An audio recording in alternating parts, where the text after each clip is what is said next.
देव ऋषि नारद बोले कि हे महाराज, अब मैं कार्तिक व्रतों का उद्यापन विधि संक्षेप में कहता हूं। कार्तिक की शुक्ल पक्ष की 14 के दिन उद्यापन करें। तुलसी के ऊपर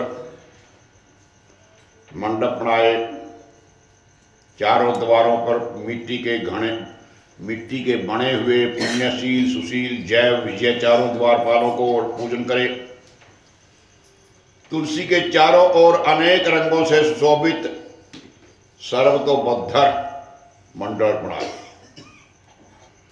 उसके ऊपर नारियल रख करके एक सुंदर कलश भी रखे, सर्वतोभद्र के बीच में स्थापित करे। वहां विष्णु भगवान की स्थापना करके पूजा करे।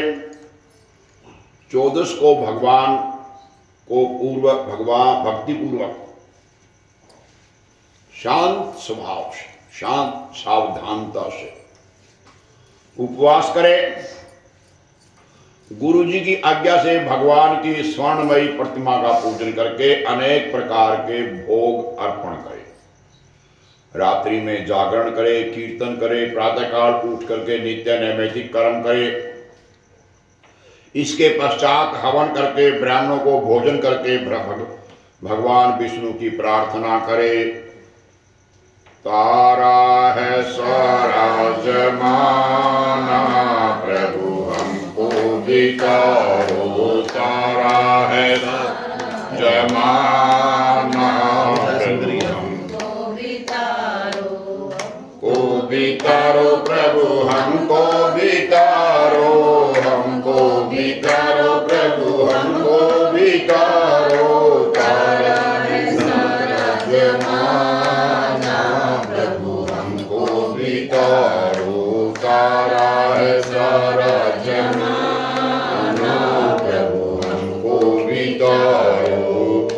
हमको बितारो प्रभु हमको बितारो, हमको बितारो प्रभु हमको बितारो। तारा है सारा जमाना, प्रभु हमको बितारो। आवाज को तारा भक्त जैसे अर्जुन को तारा, अर्जुन के बहाना प्रभु हमको बितारो। गीता का करके बहाना प्रभु हमको बितारो। तारा है सारा जमाना, प्रभु हमको। इस प्रकार भगवान की आराधना करे, प्रार्थना करे और अपने सामर्थ्यानुसार ब्राह्मणों को भोजन करावे। इस प्रकार सामर्थ्य से दक्षिणा दे, वैकुंठ 14 के दिन व्रत करे, इसे वैकुंठ मिलता है। जो मनुष्य भक्ति पूर्वक भगवान का गायन करते हैं, पूजा करते हैं, उन्हें 1000 गौओं के दान का पुण्य मिलता है। जो विष्णु भगवान की लीलाओं का पाठ करते हैं,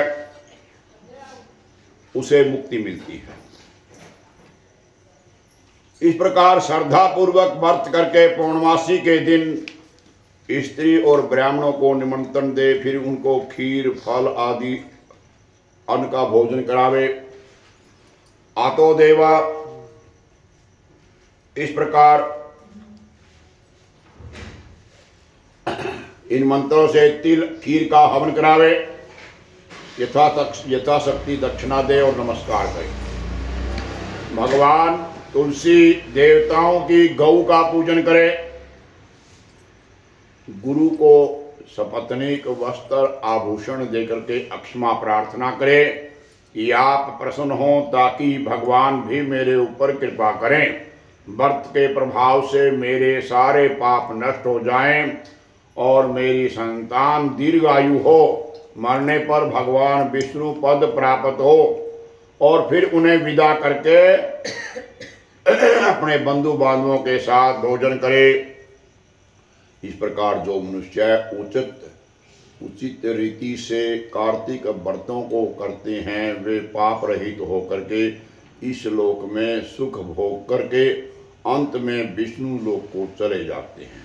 नित्य जो भगवान की आराधना करते हैं, प्रार्थना करते हैं, वे भगवान के लोक को प्राप्त होते हैं। नटवर नागर नंदा